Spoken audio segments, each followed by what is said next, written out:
Aleluia. Ô, irmão, já fiquei com vontade de chorar aqui, só com essa conversa do Elpide toda aqui.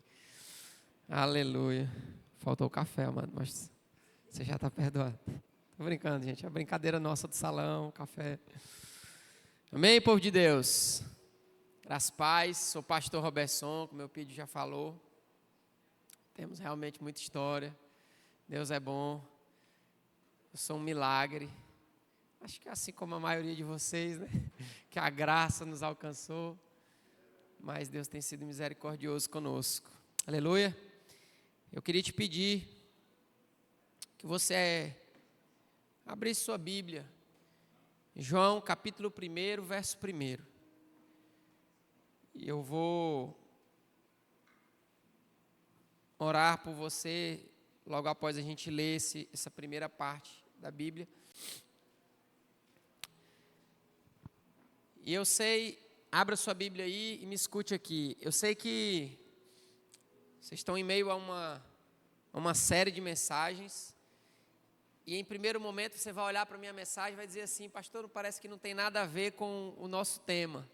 Mas eu lhe prometo que da metade para frente o Espírito vai começar a ligar as coisas no seu coração e você vai entender. Amém? Então eu sei que tem uma série, está conectado com sua série, mas você não vai entender isso de início. E por que você não vai entender isso de início? Eu fui picado pelo mosquito da graça eu me converti em 2011. Tá? Vou dar um resumo para você. Essa época do Elpídio aí foi em 2011, a gente se conheceu, a gente ia para os hospitais juntos, a gente evangelizou muito, a gente entrava nas madrugadas falando de Jesus. Elpídio naquela época ainda toca um violão ainda, Elpídio, ainda arranhava um violão. A gente entrava nas madrugadas falando de Jesus, tendo experiências com Ele. E quando eu me converto e entro nessa caminhada, Deus começa a fazer um milagre, muitas coisas. Você vai ser em outro momento esse testemunho para você. Mas o que eu quero lhe dizer é que dessa caminhada de 2011 até 2024, são 13 anos. Eu já sou salvo desde 2011, eu tenho essa convicção. Jesus já fez coisas extraordinárias desde 2011 na minha vida. Mas em 2023, em outubro de 2023, eu tive uma experiência com a graça de Jesus, como eu não tinha tido nos últimos 12 anos da minha vida. E essa experiência com a graça, ela mudou a minha pregação. Ela mudou a minha forma de levar a palavra de Deus. Então, por isso, a minha palavra vai parecer não estar conectada no início com você. Mas você vai perceber, ao fim dela, que ela é suficiente para que vivamos o que precisamos viver nesse tema. Amém? João capítulo 1, verso 1. O apóstolo amado de Jesus, íntimo, que colocava a cabeça no coração de Jesus, ele diz assim: no princípio era o Verbo, e o Verbo estava com Deus, e o Verbo era Deus. Ele estava no princípio com Deus, e todas as coisas foram feitas por intermédio dele, e sem ele, nada do que foi feito se fez. A vida estava nele, e a vida era a luz dos homens. A luz resplandece nas trevas, e as trevas não prevaleceram contra ela. Amém? Você pode dar uma glória a Deus? Aleluia. Vamos orar. Eu gostaria que você, se você puder, colocasse a mão no seu coração, baixasse sua cabeça e orasse comigo nessa hora. E eu quero te pedir que você faça uma oração pessoal, somente sua agora, nessa noite. E comece essa oração dizendo: Jesus, me dá uma experiência com Tua graça. Me dá uma experiência com Teu Espírito. Me dá uma experiência com a Tua palavra. Jesus, eu oro por nós nessa noite agora, Jesus. Espírito Santo de Deus, passa sobre nós nesse lugar. Vem sobre nós com uma unção nova. Espírito de Deus, vem nesse lugar com uma revelação do Cristo. Jesus, e eu não falo só de uma revelação que nos leva à salvação, mas de uma revelação que retira escamas até dos salvos, nos levando a um acesso à graça que ainda não temos. Espírito Santo de Deus, passa sobre nós nessa noite. Eu clamo por uma rema, eu clamo por um toque que nos leve a um lugar na Tua presença que não descobrimos ainda. Espírito Santo de Deus, revestidos da Tua armadura, Senhor, eu dou uma ordem para que todo espírito de incredulidade bata em retirada agora desse lugar.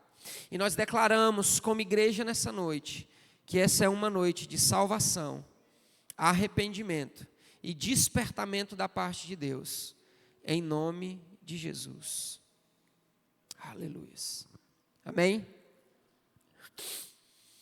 Meus irmãos, essa série, né, eu tive aqui, eu acho que em 2020, 2021, eu tive em algum ano aqui já nessa série com vocês. Quem é que lembra aí? Eu não estou lembrando, imagine você, né? Eu que vim pregar, não estou lembrando, mas eu tive aqui. E com certeza de lá para cá, esse assunto ele só piorou, digamos assim, né? Ele só se potencializou no nosso meio como igreja, de lá para cá. E a tendência é que cada vez mais ele se potencialize, seja um assunto presente e real no nosso meio. Mas a minha palavra nessa noite, eu quero te pedir em nome de Jesus, que você ligue dentro de você uma sensibilidade profética, se é que você me entende. Eu preciso que você ligue o seu espírito, porque há em nós seres humanos, uma capacidade natural de gostar do barraco, se é que você me entende. Isso é meio natural em nós, seres humanos, e parece que no brasileiro é pior. A gente gosta de um barraco, de uma discussão, de resolver o problema, de mostrar a nossa opinião, de dizer que estamos certos, de defender a nossa causa, de defender a nossa palavra, de defender o nosso ponto de vista. Sim ou não? É só eu que tenho esse espírito aqui dentro que eu tenho que controlar muitas vezes. Esse negócio dentro de nós, muitas vezes ele quer ser mais forte do que a direção do Espírito e a direção que o Espírito tem para nós. Esse texto, ele precisa ser vislumbrado por nós com uma sensibilidade profética do Espírito em nós. Nós precisamos deixar de lado um pouquinho esse ser em nós que não quer ser cancelado de maneira nenhuma, que quer deixar a sua opinião ser dita e clara, para que nós possamos sensibilizar ao que o Espírito está falando conosco através dessa palavra. Então, quando João começa aqui, e João poderia começar, irmãos, esse livro de inúmeras formas. O livro de João, ele é o único evangelho que ele é 90% só ele. O que eu estou dizendo? Mateus, Marcos e Lucas, eles conversam entre si, amém? Você vê histórias de Mateus no livro de Marcos, no livro de Lucas, história de Lucas lá em Mateus e Marcos e assim por diante. Mas o livro de João é um evangelho onde 90% das suas histórias só estão nele. Então João trouxe um evangelho com uma certa diferença dos demais, dos três primeiros. E você percebe pelo início do evangelho de João, em que ele começa trazendo uma característica, um apontamento, que nos remete à nossa defesa, de defender a ideologia de Gênesis. Ele está dizendo aqui, no princípio era o verbo. Quem era o verbo no princípio? Cristo, amém? E o verbo, o Cristo estava com Deus, e o verbo era Deus. Ele estava no princípio com Deus e todas as coisas foram feitas por intermédio dele. E sem ele, nada do que foi feito se fez. A vida estava nele e a vida era a luz dos homens. A vida era a luz dos homens. Amém? Você vai precisar me entender aqui profeticamente agora. Jesus, irmãos, é a palavra que está sendo dita aqui. Isso é óbvio, amém? Não é nenhuma grande revelação para você. Jesus é a palavra. Mas Jesus, ele não é qualquer palavra, ele é a palavra. É como se existissem bilhões de palavras no mundo. O que João está dizendo é: Jesus é a palavra. Jesus é a palavra de Deus. Mateus, no verso 12, 34, a Bíblia diz que a boca fala do que o coração está cheio. Se Jesus é a palavra de Deus, o que eu estou tentando dizer e iniciar e apontar para você nessa noite, a primeira coisa, é que Jesus ele é a expressão máxima do coração de Deus. Jesus, ele é a expressão máxima do coração dele, porque se o próprio Deus disse que a boca fala do que o coração está cheio, Jesus, ele é a palavra de Deus. Ele é essa expressão máxima do amor de Deus para mim e para você. Deus expressa seu maior amor através de Jesus para nós. Amém? Então, irmãos, a primeira coisa que eu quero que você perceba dentro desse texto, para que nós possamos caminhar, abre aspas, não esqueça, você vai entender o contexto da série lá na frente. A primeira coisa que nós precisamos perceber é que Deus está revelando o seu coração através de Jesus. Deus revela o seu coração através de Jesus, porque Jesus é a palavra e ele é a expressão máxima do coração de Deus para nós. Então, se Deus revela a sua máxima vontade através de Jesus, eu tenho, através de Jesus, uma vontade para ser seguida e percebida, para que eu não precise fazer a minha.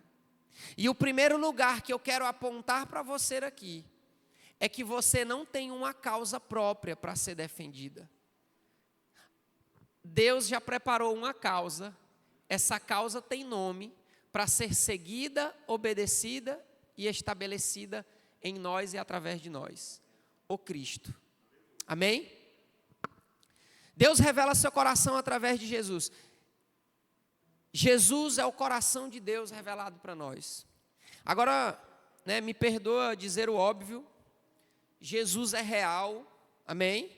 Estou falando com a igreja que tem que crer nisso, em nome de Jesus. Jesus é real e ele vai voltar. E por mais que para alguns, irmãos, isso seja óbvio na nossa cabeça, eu estou começando com um texto tão simples e que parece ser tão casual para nós. Mas é que Deus tem me mostrado, o Espírito tem me mostrado que, aparentemente, aquilo que está óbvio para nós, muitas vezes em nossa cabeça, ainda não desceu para o nosso coração. Nós falamos muitas coisas sobre Jesus, nós cremos muitas coisas sobre Jesus em nossa boca, mas parece que muito daquilo que nós defendemos, fazemos e dizemos acreditar, ainda está em nossa cabeça, não desceu para o nosso coração. Eu costumo dizer, ou parafrasear, que esse é talvez o caminho mais longo que uma revelação precisa percorrer na vida de um homem. Os 30 centímetros, 40 centímetros entre sua cabeça e o seu coração. Aquilo que você ouviu e percebeu precisa se tornar uma revelação dentro de você. E se essa simples palavra de que Jesus é a palavra de Deus e a revelação máxima do coração de Deus para você, não se tornar uma revelação dentro de você, capaz de fazer com que essa palavra pulse e agora dirija você em todas as coisas, a sua vida não vai, ou melhor, a sua vida vai continuar a mesma. Você vai continuar ouvindo e dizendo que acredita, mas apenas na sua mente, não desceu ainda para o seu coração. E a importância disso, meus irmãos, a importância disso é porque quando nós nos posicionamos, quando nós somos chamados de extremistas, de intolerantes por causa da nossa posição, quando nós somos chamados de radicais, de antiquados, religiosos, por causa das posições que nós tomamos, das defesas que nós fazemos, se essas convicções não estiverem como uma revelação dentro do nosso coração, elas vão ser apenas uma certeza de cabeça, e em algum momento, você vai estar defendendo uma causa própria, e não mais a causa de Cristo. Porque percebam, irmãos, são chamados de haters, né? Haters, aqueles que vão para a internet para falar mal das pessoas, para criticar alguém. É incrível que se você entrar talvez se você entrasse no meu Instagram e tivesse só fotos minhas lá, alguém iria entrar no meu Instagram e dizer assim: meu Deus, esse pastor não ama a família, porque ele não posta nenhuma foto com a família. Mas se você entrar lá no meu Instagram, talvez um outro hater entre, e ele vai ver lá várias fotos com os meus filhos, e ele vai dizer: esse pastor não protege a família, porque ele está expondo seus filhos na internet. Então, esse é o caminho da internet. Independente do que você faça, ou de como você faça, em algum momento você vai ser cancelado por algum desses haters. Então, eu quero tirar a sua preocupação disso nessa noite. Tirar a sua preocupação de ser cancelado ou de ser hateado, eu não sei se existe essa palavra aí. Eu quero tirar a sua preocupação disso nessa noite. E eu quero colocar a sua preocupação em ter a convicção correta do porquê você defende o que defende. E de se essa convicção está passando pelo lugar, ou melhor, pela pessoa certa. Em nome de Jesus. Entenda, irmãos, tudo passa pelos nossos desejos. Inclusive, o nome dessa palavra, né, é o que você deseja. Se não for Cristo, passe a desejá-lo a partir de hoje, com todas as suas forças. Porque, irmãos, se essa revelação não... A minha preocupação de que aquilo que nós temos recebido aqui, desça para cá. Eu sei que vocês receberam uma palavra poderosa na primeira ministração com o Eupídio. Sei que vocês receberam uma palavra poderosa semana passada com o pastor Madison. E em nome de Jesus, pela graça de Deus, vocês receberam uma palavra poderosa hoje. Mas a palavra do primeiro sábado, a palavra do sábado passado e a desse sábado, ela só vai fazer uma diferença se você conseguir trazer as palavras como revelação para você e deixar que elas façam algo em seu espírito muito mais do que em sua mente. Entenda, só na mente eu consigo me posicionar para algumas coisas. Homens conseguem tomar decisões morais apenas em sua mente. O homem consegue decidir apenas em sua mente não trair sua esposa. E viver uma vida não traindo, porque ele decidiu moralmente que isso não é correto. Ele decide ser honesto, apenas em sua mente, e moralmente consegue fazer isso. Mas nós que temos essa revelação do Cristo, de que Jesus é a palavra de Deus, e porque Ele é a palavra, eu tenho uma revelação dentro de mim, isso se abriu, como escamas caindo dos meus olhos. A partir daí, eu não faço mais nada por um motivo moral. Eu faço por uma revelação que eu recebi.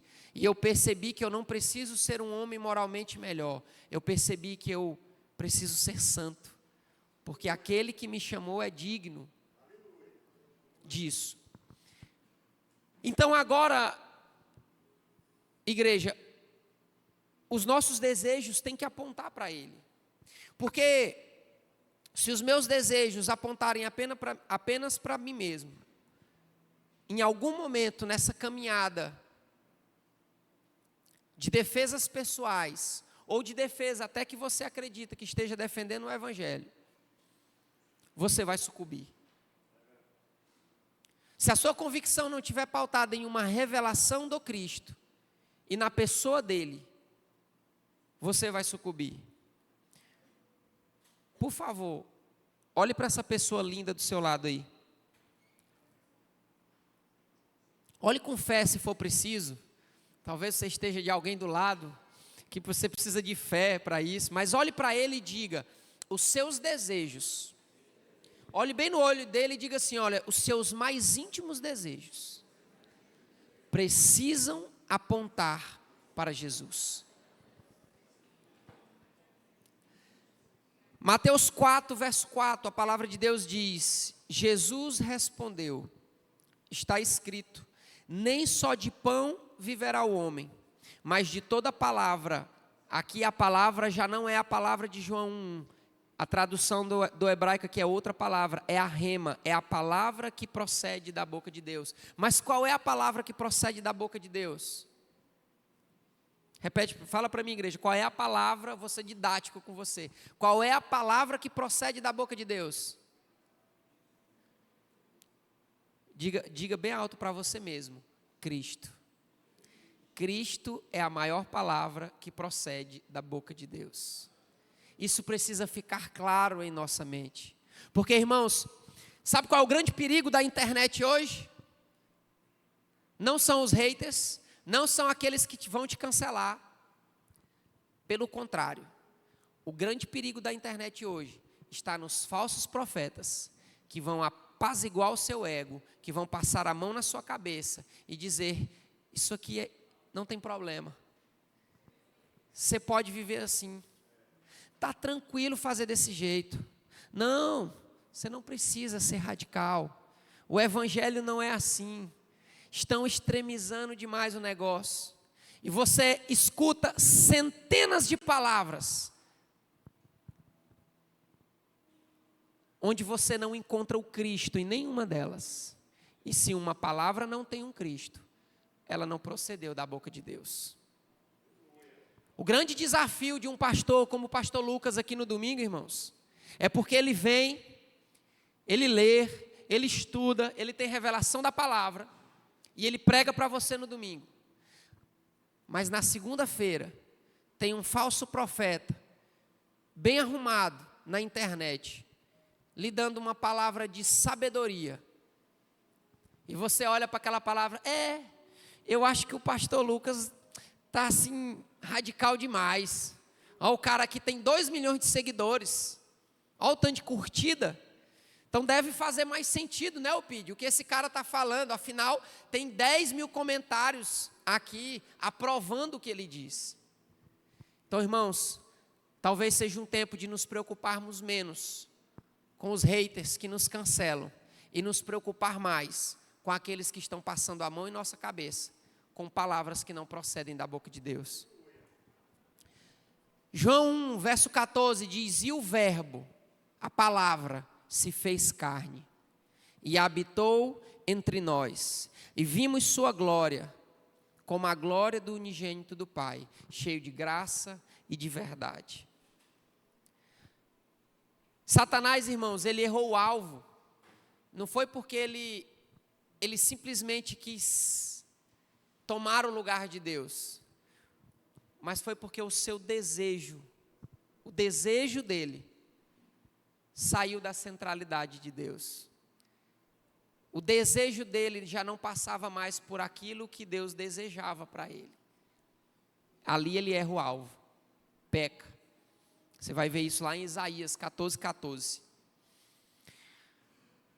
Porque talvez você já tenha pecado como eu, não sei, eu já pequei. E todo pecado ele vem com uma oferta de satisfação. Todo pecado vem com uma oferta de suprir um desejo, suprir uma carência, uma necessidade. O pecado dificilmente vem com outra cara. E é por isso que, se nós não olharmos para essa palavra e não entendermos que o centro dos nossos desejos tem que estar apontado para Cristo, nós não precisamos mais nos preocupar com tantas coisas, irmãos. E aqui eu quero te apontar para um lugar onde Cristo E esse é o meu desejo nessa noite. É que você saia daqui, talvez olhando para si mesmo e dizendo assim: Jesus, eu te desejava em 80% das áreas da minha vida. Mas tem essa área aqui que eu acho que eu não estava deixando o Senhor entrar. Há uma preocupação em mim em toda a pregação. Como eu disse, minha pregação mudou do último ano para cá. Há uma preocupação em minhas pregações, de que você, que esteja me ouvindo aqui, talvez você tenha tentado acertar pela força do seu braço. Talvez você tenha tentado acertar porque você percebeu que existe uma forma melhor de viver. Mas talvez os seus desejos, eles não foram ainda tocados pelo Cristo, para que você aponte 100% deles para Ele. E um homem, igreja, ele não pode ter os seus desejos alterados, se a natureza dele não for mudada. Você pode tentar mudar com suas forças de 1000 formas. Você pode ouvir os melhores coaches do mundo, você pode ler os melhores livros, ter as melhores estratégias para você se tornar a pessoa melhor. Você pode entrar na onda de acordar às 5 horas da manhã, tomar o banho gelado, fazer N desafios, mas se a sua natureza não for mudada, nada vai mudar ao longo do tempo. Imagina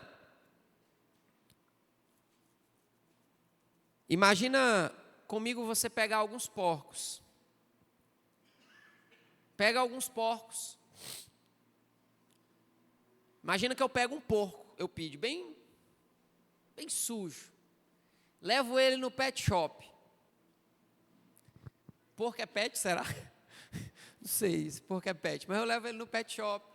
Dou um grau nesse porco. Deixo o bicho lindo, limpinho. Eu não, né? O pet shop, deixa ele bem cheiroso. Bota aquele lacinho vermelho nele. Joga um Dolce & Gabbana nesse porco. Ele fica cheiroso. E eu trago esse porco de volta, lá de onde eu tirei ele, e solto. Sabe qual é o primeiro lugar que esse porco vai? Para a lama. Porque eu posso tentar mudar o porco por fora, mas a natureza dele não mudou. Se a nossa natureza aqui dentro não for alterada, nós nunca poderemos, de fato, ser aqueles que não se importarão mais em ser cancelados. Irmãos, vocês estão falando com alguém, e aqui eu falo com muito temor e tremor. Pense num homem que não se preocupa com o que falam dele. A minha esposa está aqui de testemunha. Eu sou dessa turma que eu não quero nem saber o que está acontecendo. Se falaram mal de alguém, se falaram mal de outro, está sabendo que a fulana, a conhecidona lá, pastora não sei da onde, está brigada com... Não quero saber. Ah, o fulano falou isso. Moço, eu não quero saber. Pense no homem que vive em paz nesse mundo, é eu com relação a isso. Minhas preocupações são outras, estou lutando contra as outras. Mas quando a nossa natureza for mudada completamente por um toque de Cristo, por um toque do seu Espírito, por um toque da sua presença, irmãos, quando a nossa natureza mudar,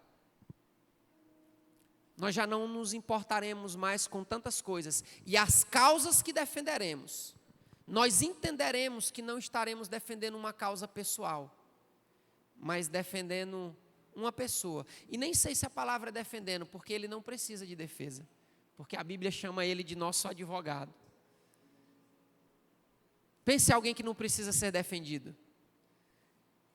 Existe uma defesa do Evangelho para nós. 1 Pedro capítulo 1, verso 23, a palavra de Deus diz: pois vocês foram regenerados não de semente corruptível, mas de incorruptível, mediante a palavra de Deus, a qual vive e é eternamente. Qual é a palavra de Deus que vive e é eternamente? Cristo. Então o que Pedro está dizendo é: ora, vocês não foram regenerados de alguma coisa corruptível, que pode se adulterar, que pode se quebrar, que você pode corromper. Vocês não foram regenerados a partir daí. Vocês não foram regenerados a partir de uma posição moral que vocês precisam se preocupar em estar defendendo. Não, vocês foram regenerados de uma semente incorruptível. E essa semente é o Cristo, o próprio Cristo que foi plantado dentro de você. E se essa semente que foi plantada dentro de você é incorruptível, ela não pode ser mais corrompida, ela vive e é eternamente dentro de você. É a partir dessa semente que a nossa natureza pode mudar.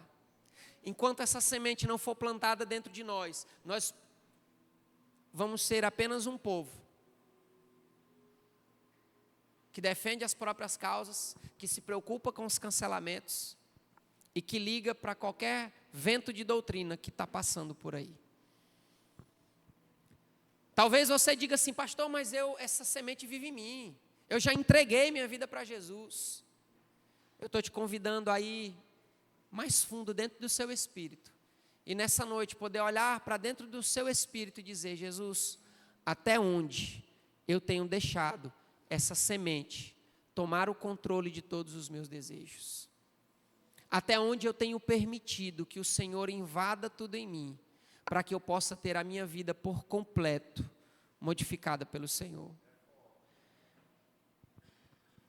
Entende, irmãos? Quando a natureza do homem muda, ele passa a agir diferente. Sabe aquele homem que você se espanta com ele, quando você olha para ele e fala: como é que pode, esse cara era assim, assim, e ele está agora assim. As pessoas não acreditam em algumas situações, quando elas veem a natureza de um homem mudada. Mas isso acontece, irmãos, Jesus faz isso em nós, para que a consciência do reino de Deus possa ser despertada em nós. E eu quero que, em nome de Jesus, nessa noite, além de tudo isso que eu lhe disse, você desperte para a consciência, desperte a sua consciência, para lembrar do que Jesus nos salvou. Sabe, nós nos preocupamos muitas vezes, nós defendemos a ideologia de Gênesis. E pelo amor de Deus, igreja, eu defendo ela, viu? Sou um homem de família. Eu defendo e vou defender essa ideologia com todas as minhas forças, sempre que for preciso. Mas eu percebi que eu não preciso defender Jesus na internet. E eu creio que a internet é um grande canal de Deus, provavelmente o maior canal de Deus de evangelismo hoje. E nós deveríamos, começando por mim, estar usando mais esse canal para levar a palavra genuína de Deus para lá. Sem se preocupar com quem vai vir nos comentários, nos cancelar. Eu creio que a internet é a grande arma de Deus para pregarmos o evangelho nesse tempo. Mas nós só podemos ir para esse campo missionário se nós tivermos convicção de por quê e para quem estamos fazendo algo. Porque se nós percebemos e temos revelação que o Cristo habita em nós, que Ele não precisa de um advogado, pelo contrário, Ele é o meu, eu não vou sair em defesa dEle, eu vou levar o seu evangelho. Apenas isso.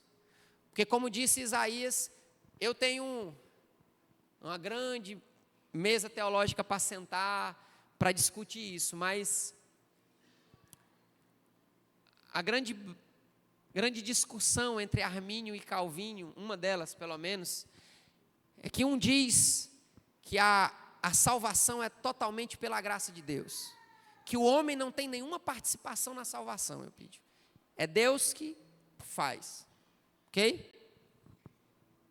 E há suas defesas teológicas para isso.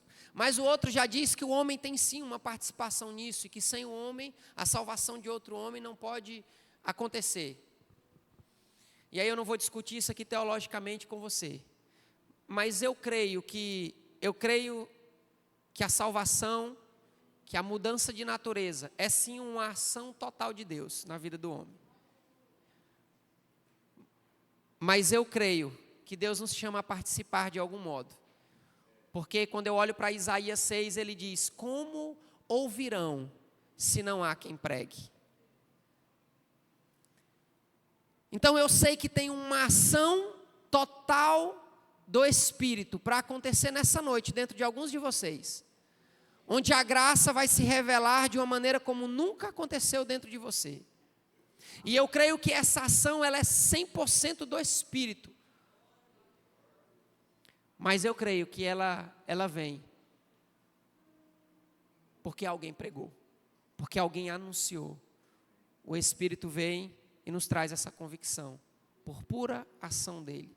O homem não participa da mudança de natureza, porque o homem não tem poder para mudar a natureza de outro homem, mas ele participa sendo o agente que o Espírito encaminha para isso.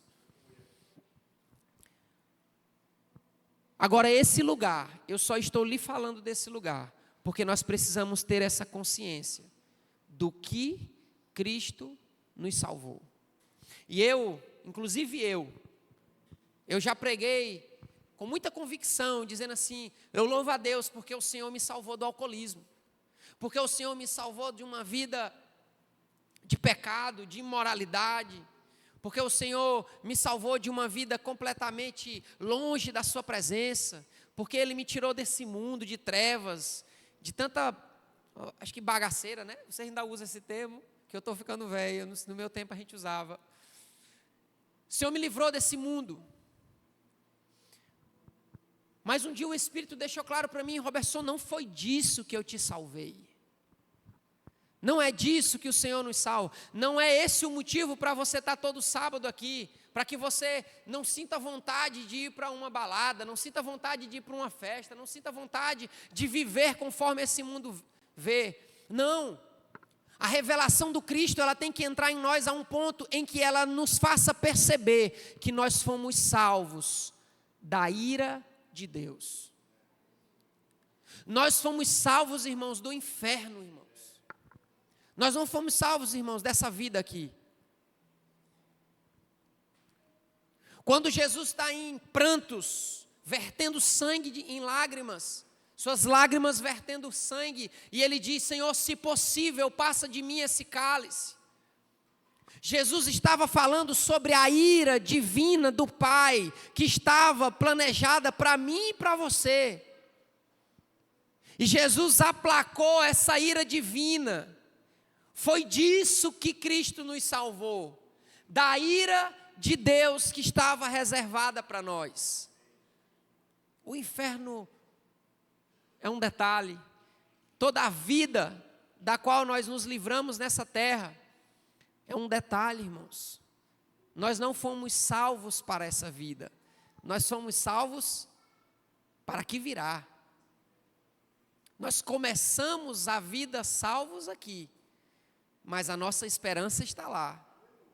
E se nós tivermos essa consciência do reino de Deus, irmãos, alguém já me perguntou: você não sente mais vontade de ir numa balada, você não sente mais vontade de uma festa, vontade disso, vontade daquilo? Irmãos, não se trata mais de vontade, se trata de um desejo que foi apontado para outro lugar. E quando você descobre um desejo maior que te supre do que aquele outro que te supria, não tem como mais você tirar o olho desse desejo em prol daquele outro. Não faz mais nenhum sentido.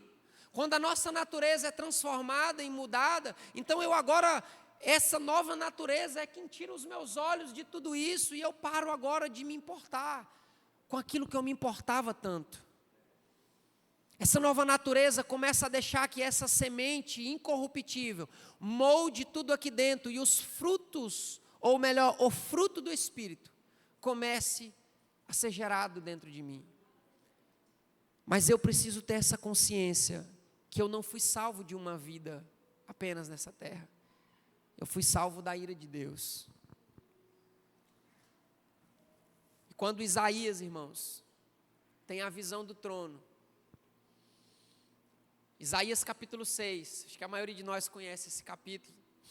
ele é meio que primordial assim no leite espiritual, né, Pide? A gente olha para esse capítulo e fala, meu Deus, Isaías está vendo a glória, e ele pede, Senhor, toca, sou um homem de lábios impuros. Então Deus vem, toca nos lábios de Isaías.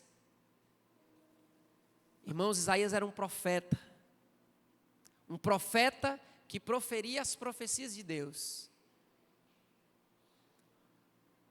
Isaías teve a sua natureza mudada. Perceba, irmão, você precisa perceber o que eu estou dizendo aqui, ó. Eu entreguei minha vida para Jesus em 2011. Lembra o dia que você entregou sua vida para Jesus aí? Lembra esse dia, ok? Ok? Lembra esse dia, você entregou sua vida para Jesus. Você teve aquele encontro com o Espírito Santo, onde você percebeu, meu Deus, como eu sou pecador, mas como eu sou amado. Você sentiu o peso saindo das suas costas, você foi salvo. Aleluia! Aleluia! Você foi salvo, ok? Isaías era um homem salvo aqui. Isaías já era um profeta, respeitado, suas palavras já se cumpriam. Esse Isaías tem uma visão da glória de Deus, ao ponto de que algo dentro dele, da sua natureza, é mudada naquele momento. Uma escama a mais. Lembra que eu falei? Me converti em 2011, mas ano passado ainda caíram algumas escamas, pastor Lucas. Esse momento aqui, Isaías vê as escamas caindo, algumas que ainda restavam, ao ponto de mexer na sua natureza, para ele poder dizer, eu sou um homem de lábios impuros. Então o Senhor vem e toca. E aí, se você esmiuçar, como eu esmiucei isso aqui, cara, o que é que Isaías viu? O que é que Isaías viu? Você sabia que essa resposta está em João capítulo 12, verso 41? João 12, 41 diz, Isaías viu a glória de Jesus. Isaías teve um vislumbre do Cristo, igreja. Ele não viu só os anjos grudando as suas asas, a glória de Deus. Ele viu o Cristo diante dele, ele viu a glória maior de Deus, ele viu a palavra, ele viu o verbo encarnado diante dele. Porque é somente esse vislumbre, o vislumbre da glória de Cristo, que é capaz de mudar a nossa natureza. Capaz de fazer com que nós olhemos para dentro de nós, e até aquilo que a gente acha que é o melhor dentro de nós, poder dizer, Senhor, eu sou um homem de lábios impuros. Ver a glória de Jesus faz isso ao homem. Essa é a porta de entrada da mudança de natureza de um homem. Mas por que eu estou lhe falando isso? Porque eu quero, em nome de Jesus, que você saia daqui nessa noite menos preocupado com as coisas dessa terra e mais em paz com a semente incorruptível que foi colocada dentro de você. A minha preocupação é que você saia daqui despreocupado com tudo que está lá fora, mas preocupado com aquilo que está acontecendo aqui dentro de você. Entenda, nós somos um país evangelizado, amém?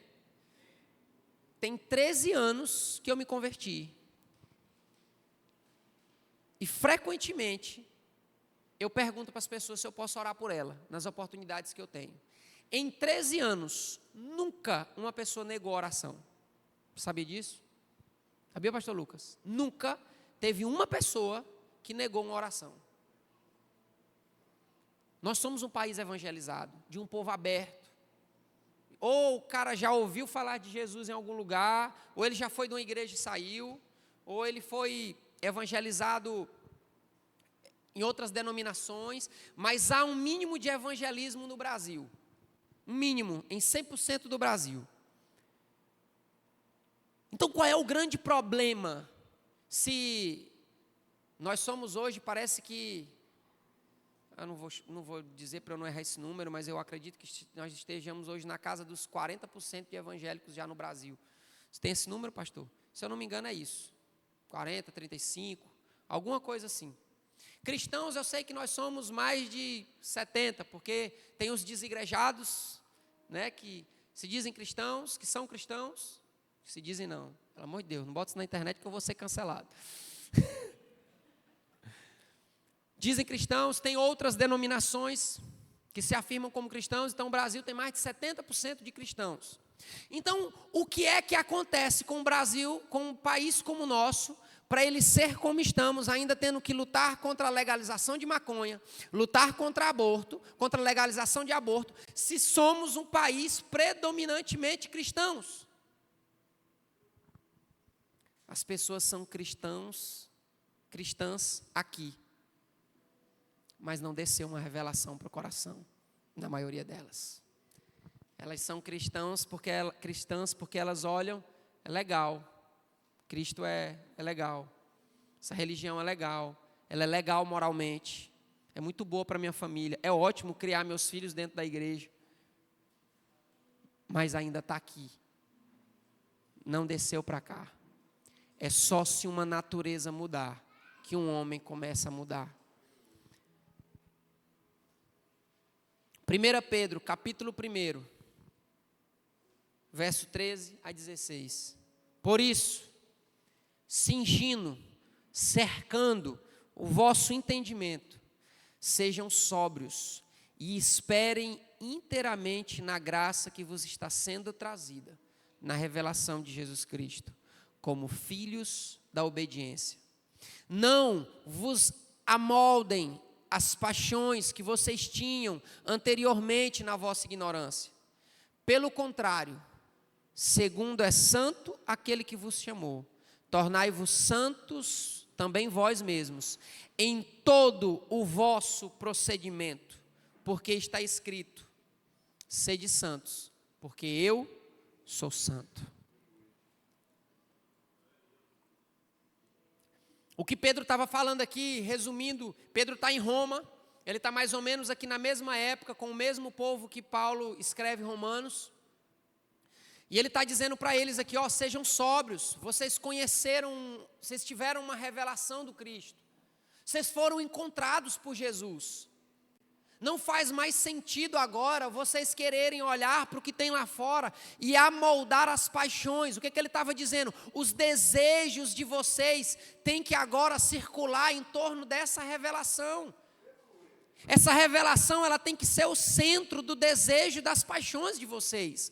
Não faz sentido vocês terem tido essa revelação, encontrado o Cristo, e vocês estarem amoldando, ou melhor, formando os desejos de vocês, de acordo com as paixões antigas, antes dessa revelação. Nós precisamos entender que se a nossa natureza foi alterada e mudada, eu ainda vou sim lutar contra o pecado, lutar contra os desejos da carne, eu ainda vou ter que me posicionar em oração, em leitura da palavra, para que eu possa caminhar esse caminho debaixo da vontade de Deus. Mas vai ser notório dentro de mim de que a minha natureza, ela já não deseja participar de tudo que tem lá fora. Ela não quer mais ser participante do todo que tem lá fora. Nenhum homem peca porque não possui a graça, mas porque não faz uso da graça que possui. Esse aqui foi meu amigo John Wesley que disse. Se essa revelação chegou para você, se ela não chegou, ela vai chegar hoje em nome de Jesus. Essa graça que nos alcança, é a graça quem mostra para o homem como ele é pecador. Mas essa mesma graça aponta para o homem que o seu pecado foi pago através do Cristo. E que se ele se agarrar nessa graça, ele tem agora a arma mais poderosa que um homem pode ter nessa terra para caminhar segundo a vontade de Deus. A graça, quando revelada ao homem, ela se torna agora aquilo que alimenta os seus desejos primários. Você olha para a graça, fala, meu Deus. E ela agora, ela é como se ela fosse uma fonte propulsora dos seus desejos. É ela quem mostra para o que os seus olhos olham, o que os seus ouvidos escutam, o que a sua boca fala e o que os seus dedos digitam. É a graça. A graça não é somente algo que Deus faz, ela é a extensão de quem Ele é. Agora, infelizmente, ou felizmente, segundo a vontade de Deus, não existe um passo a passo para se encontrar com a graça. Não existe 3 passos práticos, não existe um beabá ou um ABC que te conduza a esse lugar. A graça é Deus manifestando sua presença sobre um povo que teve seu coração incendiado com a suficiência de Cristo. Desceu da mente para o coração. Vou repetir isso aqui para você. A graça é Deus manifestando a sua presença sobre um povo que teve seu coração incendiado com a suficiência de Cristo. A graça vem, incendeia seu coração e você começa a perceber: tudo o que eu preciso é Cristo. Cristo é tudo o que eu preciso. Todos os meus desejos começam a apontar para Cristo. A partir desse momento, começa a descer daqui para cá. Precisamos acreditar nisso, igreja. Essa é a mensagem que vai nos fazer perseverar na grande tribulação. Precisamos acreditar que Cristo é suficiente. Talvez essa seja a simplicidade da pregação hoje. Cristo é suficiente. Cristo é suficiente para o meu casamento. Cristo é suficiente para criar os meus filhos. Cristo é suficiente para eu me portar segundo a vontade de Deus na terra. Cristo é suficiente para me dar a coragem para vencer os haters. Cristo é suficiente para me dar a sabedoria que eu preciso para essa era. Cristo é suficiente para me suprir financeiramente, segundo a sua boa vontade para mim e o seu querer. Cristo é suficiente. Há em Cristo suficiência. Quando nós passamos a tornar isso uma verdade, nós paramos de procurar lá fora.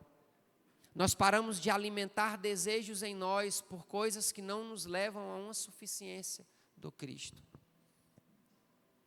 Agora, nós precisamos viver de acordo com esse credo, igreja. Porque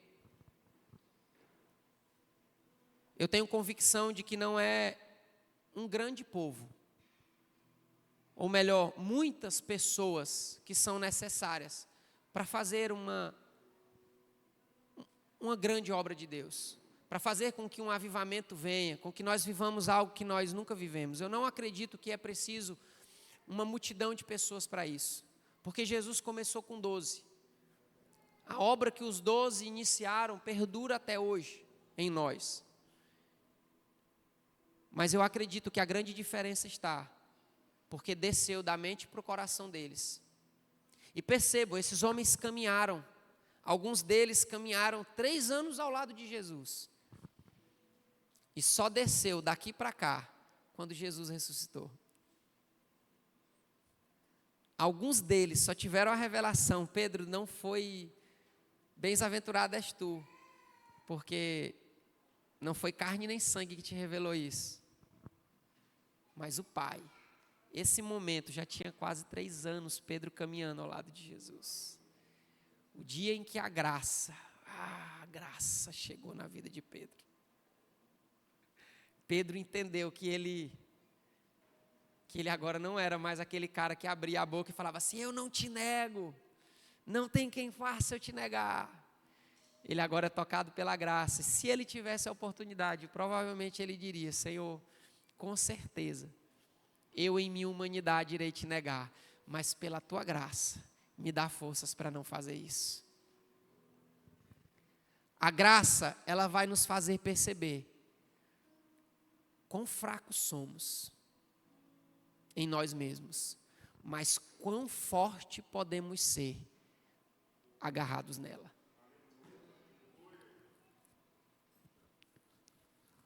Você pode, irmãos, estar cheio de boas intenções, mas se você não deixar a graça entrar em sua vida, fazer o que ela precisa fazer, você vai ser só mais um bom intencionado no mundo, defendendo suas próprias intenções.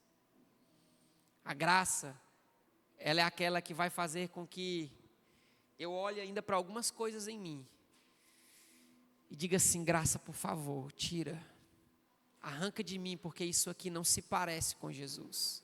Quantos já assistiram Nárnia aqui? Que Deus tenha misericórdia de você, se você não assistiu Nárnia ainda. Você precisa assistir hoje, a trilogia, os 3, emenda. Em Nárnia tem uma cena que o lourinho enjoado lá, como é o nome dele, moço?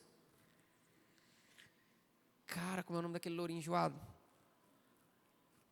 Fala aí, Eupídio. Rapaz, eu não anotei o nome dele aqui. Eu só botei para eu lembrar aqui, mas eu não botei o nome dele. Eustáquio, mulher de Deus. Obrigado. Pesquisou no Google rapidinho, não foi? Parabéns, amor. Você é demais. Eustáquio, irmãos. O Eustáquio tem um momento em Nárnia que ele vira um dragão. Ele é consumido pelo desejo dele pelo ouro, e ele está no meio do ouro em um certo momento, e ele rouba um negócio de ouro, pega para ele, e aquele negócio faz ele se transformar em um dragão, a maldição daquele ouro. Então Eustáquio vira um dragão, sai voando e tal. Tem uma cena, irmãos, que aquela cena, meu Deus, você precisa assistir ela hoje. Eustáquio desce na praia, Eustáquio se encontra com Asla. E Aslan é a figura de Cristo, irmãos, em Nárnia, tá? Toda a história de Nárnia é a palavra de Deus ali. O cara deu um jeito de botar o evangelho naquele negócio. Aslan é a figura do Cristo. Então, Eustáquio chega, ainda é um dragão, e ele chega diante de Aslan. E ele pega as mãos dele como dragão, e ele começa a arranhar o chão e arranhar o seu próprio corpo, porque ele não queria mais ser um dragão. E ele começa a se arranhar, se azunhar, no bom maranhense. Ele começa a passar as unhas no próprio corpo, numa tentativa, dizendo assim: eu não quero mais estar nesse corpo, eu não quero ser esse dragão. Então Asla se aproxima dele, toca em Eustáquio, e Eustáquio deixa de ser um dragão e volta a ser o Eustáquio. E essa cena, ela é muito linda e forte, porque ela é uma representação. Se você lê o livro, eu li o trecho, eu fui atrás do trecho dessa cena na leitura, ela é ainda mais linda a leitura. O autor está tentando deixar claro que se o homem não tiver um encontro com Cristo, ele vai poder usar de todas as suas forças, mas nunca vai conseguir mudar a sua natureza. Só um encontro com Jesus, só um encontro com essa graça é capaz de mudar a nossa natureza para que nós possamos viver, de fato, segundo a vontade de Deus. Para eu encerrar aqui, irmãos, eu fui ano passado em um lugar onde eu tive uma experiência com Deus. Não teve nada demais no lugar, não tinha nenhum grande pregador naquele lugar. Era um culto, um grande pregador segundo os nossos padrões humanos, né? Mas teve um momento em que eu sentei numa dessas calçadas, dessas escadinhas do púlpito, e aquele pregador estava pregando sobre a graça de Jesus. E ele falava como a graça de Jesus era preciosa, como a graça de Jesus muda a natureza de um homem, como a graça de Jesus é a única coisa que o homem precisa para viver em Cristo. A graça torna Cristo suficiente dentro de nós. E enquanto ele falava, meu coração começou a queimar naquele culto. Meu coração começou a encher de Jesus aquele dia. Eu vou viver 50 anos se Jesus não voltar, ou ele não me levar, eu vou me lembrar daquele dia. E eu costumo comparar e tentar explicar esse momento. Os homens que já fizeram barba vão conseguir entender melhor. Quando o Eupídio vai lá e bota para aquecer aquela toalhinha no micro-ondas. E ele pega aquela toalha e bota assim no nosso rosto, quentinho. Quentinha. É como se o Espírito pegasse uma toalha bem quente daquela e envolvesse meu coração. E eu sentisse que aquela toalha quente do meu coração estava amolecendo escamas que ainda precisavam sair dele. E eu saí daquele lugar, irmãos, tem um ano isso, quase um ano. Eu ainda tenho lutas, eu ainda tenho dificuldades, eu estou lutando contra o pecado. Mas eu comecei a olhar para a graça de uma maneira diferente. Eu parei de olhar para muitas coisas que eu achava que eu precisava para serem suficientes para a minha vida.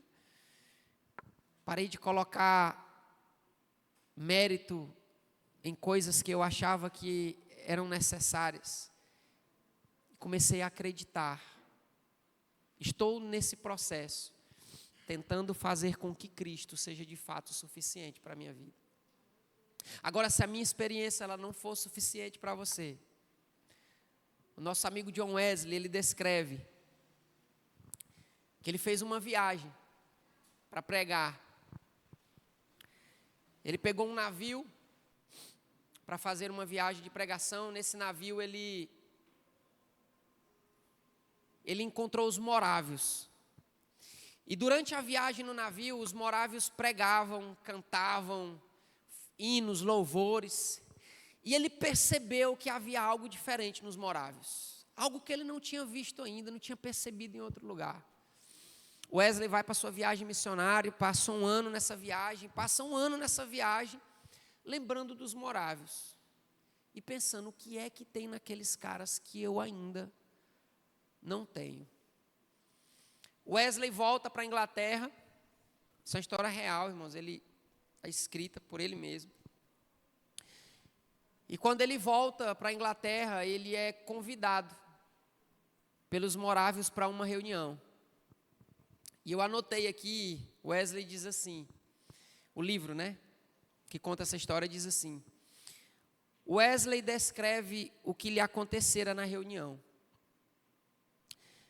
Enquanto alguém lia o comentário de Lutero sobre o livro de Romanos, por volta das 8h45 da noite, enquanto ele descrevia a mudança que Deus opera no coração pela fé em Cristo, senti meu coração estranhamente aquecido. Senti que eu confiava em Cristo, somente em Cristo, para a salvação. E uma certeza me foi dada: Cristo levara os meus pecados e me salvara da lei, do pecado e da morte. Wesley, nessa experiência, já era um Wesley de experiências sobrenaturais, missionário que já tinha ido em muitos lugares. Mas nesse dia ele teve uma experiência, algo que aqueceu o seu coração. E é por esse momento que eu quero orar agora com você. Queria te convidar a ficar de pé. Eu quero orar por você. E quero desafiar. Não me importa se você caminhar 1, 2, 3, 10 anos, 13 anos com o meu caminho com o Senhor. Eu quero te desafiar a fazer uma oração nessa noite, dizendo: Senhor, eu quero uma experiência que eu nunca tive com a Tua graça.